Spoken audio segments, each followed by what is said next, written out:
with a new value proposition. And that's what Blue Ocean is about. Okay. Now let's think about this in the context of India. And if this were to be a platform to think about us, what would we imagine India to be built around for Achhe Din, for the future? What would be our new story? Look at our biggest product we sell. Which one is it? IT, services. Okay?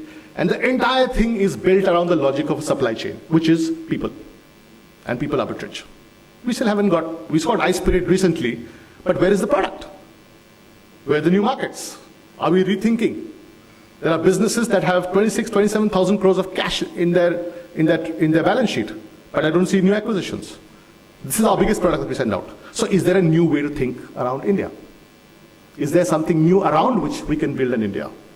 So I don't intend to convert this into a business strategy class, but what are the undeniable elements of any new strategy? Has to be about how we think about markets and sources of value. Client after client that we have worked with in the recent past have told us about how smaller markets outside the metros seem to be driving the numbers and even their bottom lines.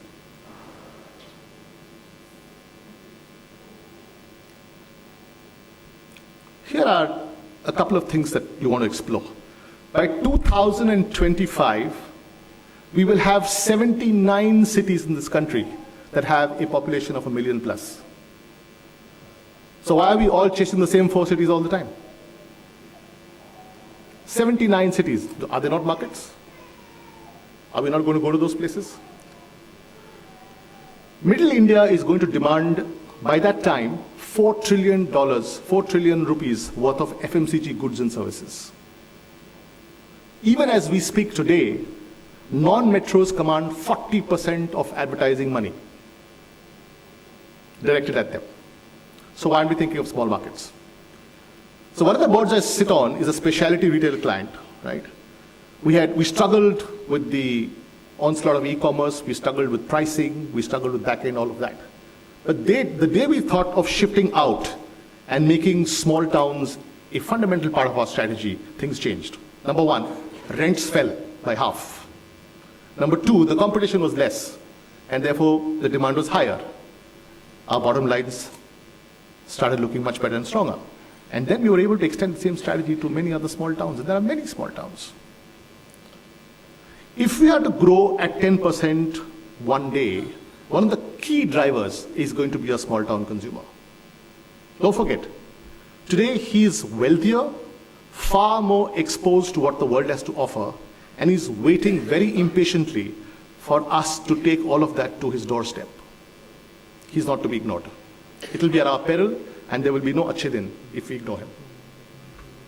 Unfortunately, most businesses think economies of scale.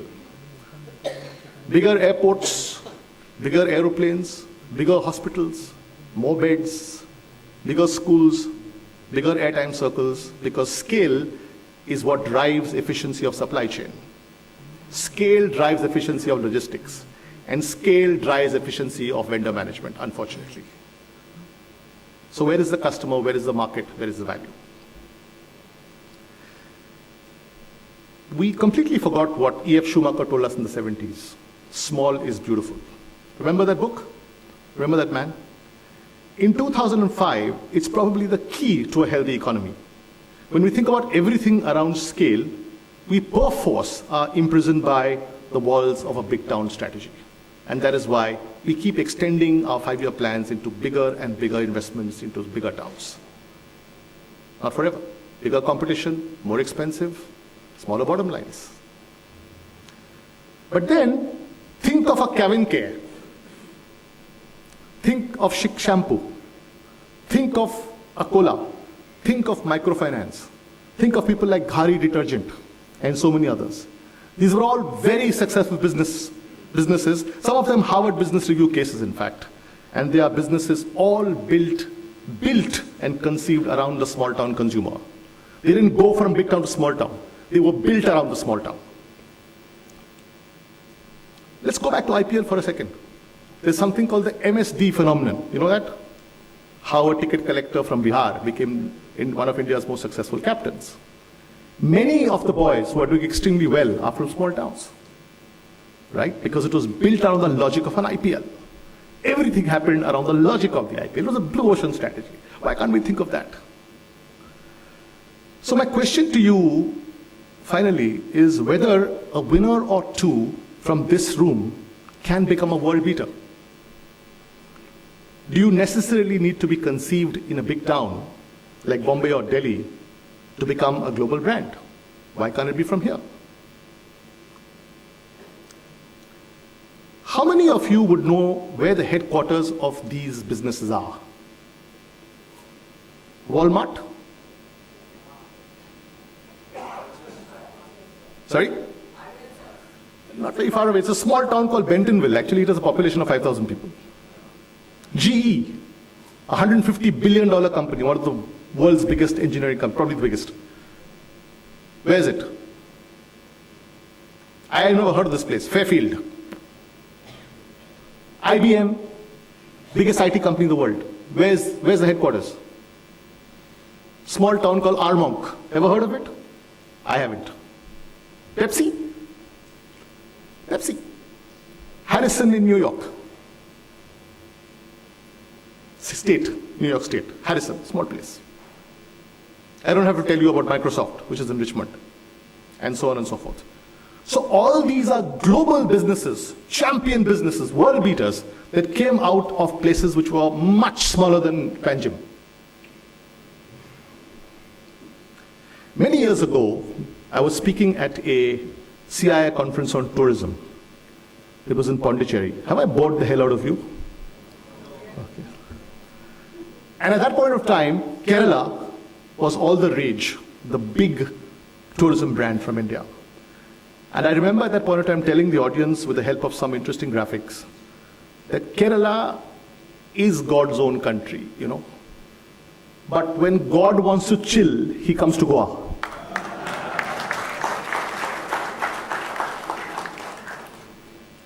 The question is Goa good only for fun and fenny? Let's look at some of the numbers. Goa is number 6 in the Human Development Index. Doing very well. GDP per capita is the highest in the country, and 2.5 per capita, and 2.5 times the national average. Literacy is 89%. And I am told that decadal growth is almost 0. Yeah?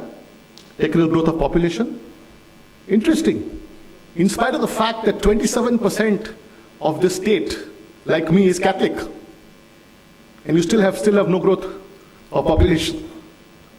Anyway, in a conversation with Harsh yesterday, the topic of his own business came up. He spoke to us about how when he decided to set up a magazine dedicated to profiling businesses in Goa, people were highly skeptical. They told him that they believed in him, but there wasn't just enough business in Goa to support material for a publication for even 3 months, right? Here we are 4 years later in a room full of business people, many of them who are going to be awarded, recognized for performance. And therefore, I look forward to coming back to this place 5 years later in an award function which has a business from Goa, which is nothing less than a world beater, breaking a new path. But until then, good night and good luck.